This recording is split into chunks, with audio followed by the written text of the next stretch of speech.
तो आज की इस वीडियो हम लोग देखने वाले हैं एंट्रेंस एग्जाम की तैयारी के लिए, तो बहुत ही इंपॉर्टेंट क्वेश्चन है। तो इस वीडियो को लास्ट तक जरूर देखना। चलिए स्टार्ट करते हैं। फर्स्ट अभी दिया है खरीफ की फसल में कौन कौन सी है, तो इसका राइट आंसर हो जाएगा ज्वार, बाजरा, मक्का, चावल, तिल आदि जो है खरीफ की फसल के अंतर्गत आता है। फिर दिया है रबी की फसल में कौन कौन सी है, तो रबी में आ जाएगा गेहूँ, चना, जौ, मटर, सरसों, आलू आदि। ऐसे बहुत सारी फसल हैं जो रबी की फसल के अंतर्गत आता है। ठीक है, उसके बाद दिया है जायद की फसल कौन कौन सी है, तो जायद पे आ जाएगा खरबूजा, ककड़ी, खीरा आदि जो गर्मी के सीजन पे उगाए जाते हैं उसे जायद की फसल कहते हैं। फिर नगदी की फसल कौन सी है, तो नगदी की फसल पे आ जाएगा चावल है, जो सब्जी वर्ग की फसल होते हैं वो आ जाएंगे, और गन्ना। ठीक है, कैश क्रॉप बोला जाता है जिसे गन्ना को। और फिर देखिए यहाँ पर दिया है किस क्षेत्र को चावल का कटोरा कहा जाता है। ठीक है, जो यहाँ पर जो चावल का अधिक उत्पादन कहाँ पर होता है, तो आ जाएगा कृष्णा और गोदावरी के क्षेत्र को। ठीक है, कृष्णा और गोदावरी के क्षेत्र को चावल का कटोरा कहा जाता है।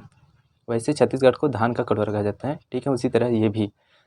भारत का सबसे अधिक खाद्यान्न उत्पन्न करने वाला राज्य कौन सा है, तो उत्तर प्रदेश जो है सबसे ज़्यादा खाद्यान्न उत्पन्न करता है। फिर यहाँ भारत में सबसे अधिक कौन सी फसल उगाई जाती है, तो भारत में सबसे अधिक फसल की बात किया जाए तो यहाँ पर धान उगाया जाता है। धान के बाद आता है गेहूँ। ठीक है, दूसरे नंबर पर गेहूँ उगाया जाता है। फिर देखिए हरित क्रांति का जनक किसे माना जाता है, तो यहाँ पर देखिए इसका टाइम दे दिया गया है 1967 से 68 ईस्वी। ठीक है, 1967 से 68 ईस्वी पे जो है हरित क्रांति हुआ था, और इसका जनक बोला जाएगा तो डॉक्टर एम एस स्वामीनाथन होता है। ठीक है, नीचे देखिए यहाँ पर दिया हम हरित क्रांति का जनक किसे माना जाता है, तो देखिए यहाँ पर जो इसका जनक माना जाता है डॉक्टर एम एस स्वामीनाथन को। फिर दिया है हरित क्रांति का प्रमुख उद्देश्य क्या था। ठीक है, तो हरित क्रांति का मुख्य उद्देश्य क्या था, खाद्यान्न उत्पादन में आत्मनिर्भरता लाना। ठीक है, उसके बाद देखिए हरित क्रांति किस फसल पर सबसे अधिक उपयोगी रहा, गेहूं और चावल पर। ठीक है, गेहूं और चावल पर जो है हरित क्रांति सबसे अधिक देखा गया। किस राज्य को भारत का धान्य भंडार कहा जाता है, ठीक है, तो यहाँ पर पंजाब। पंजाब पे बहुत ही अधिक धान होता है। ठीक है, फिर ये है सब्जी उत्पादन में भारत का कौन सा स्थान है, तो द्वितीय स्थान है जो भारत का। फल उत्पादन में भारत का कौन सा स्थान है, ये में भी द्वितीय है, दूसरे नंबर पर आता है भारत जो है। फिर देखिए नीली क्रांति का संबंध किस उद्देश्य से है, तो नीली क्रांति जो है मत्स्य उद्योग से है। ठीक है, नीली क्रांति मत्स्य उद्योग से है। फिर है श्वेत क्रांति का संबंध किस उद्योग से है, तो दुग्ध उत्पादन से श्वेत क्रांति। ठीक है, फिर सुनहरी क्रांति किस फसल से संबंध रखती है, ठीक है, बागवानी एवं शहद उत्पादन से सुनहरी क्रांति जो है।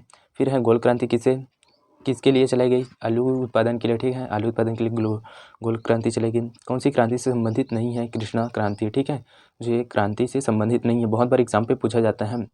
ठीक है, इसको आप लोगों को इम्पोर्टेंट बहुत है, कौन सी क्रांति से संबंधित नहीं है, जो ये कृष्णा होता है ये नहीं है। ठीक है, फिर आता है गुलाबी क्रांति किससे संबंधित है, तो झींगा उत्पादन। गुलाबी क्रांति जो है झींगा उत्पादन से है। फिर भारत में कुल देखिए यहाँ पे भारत में कुल कार्यशील जनसंख्या पर कितने भाग कृषि में लगा हुआ है, ठीक है, तो 64.5%। ठीक है, फिर नीलगिरी के पहाड़ी क्षेत्रों में कौन सी फसल उगाई जाती है, तो नीलगिरी के पहाड़ी क्षेत्रों पे कॉफ़ी उगाया जाता है। फिर राष्ट्रीय रसदार फल अनुसंधान केंद्र कहाँ है, तो नागपुर पे है। ठीक है, राष्ट्रीय रसदार फल अनुसंधान केंद्र। फिर देखिए अंगूरों की खेती के लिए कौन सा शहर प्रसिद्ध है, ठीक है, तो नासिक जो है अंगूर की खेती के लिए प्रसिद्ध है। फिर मूंगफली भारत में सबसे अधिक किस राज्य में उगाई जाती है, तो गुजरात में। मूंगफली का उत्पादन गुजरात पे अधिक होता है। चावल का उत्पादन सर्वाधिक किस राज्य में होता है, तो पश्चिम बंगाल पे सबसे ज़्यादा हाईएस्ट जो चावल का उत्पादन होता है। फिर भारत के किस राज्य में गेहूँ की खेती नहीं होती, तो तमिलनाडु पे। ठीक है, भारत के यहाँ पर जो है गेहूँ की खेती नहीं होता।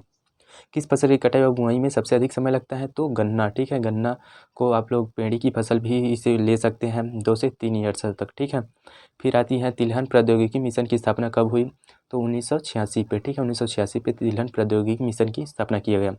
भारत का उर्वरक उत्पादन में विश्व में कौन सा स्थान है, तो तीसरा स्थान है भारत का। ठीक है, और इसका खपत की बात किया जाए तो यहाँ पर पहले नंबर पर जो है भारत आता है। ठीक है, अगर इसका उत्पादन पे तीसरे स्थान पर है और इसकी उपभोक्ता पे पहले नंबर पर है। ठीक है, भारत जो है। इसकी वीडियो में बस इतना ही। अगर वीडियो चल गया तो लाइक शेयर जरूर कर देना, और चैनल पे नए हो तो जरूर सब्सक्राइब कर लेना।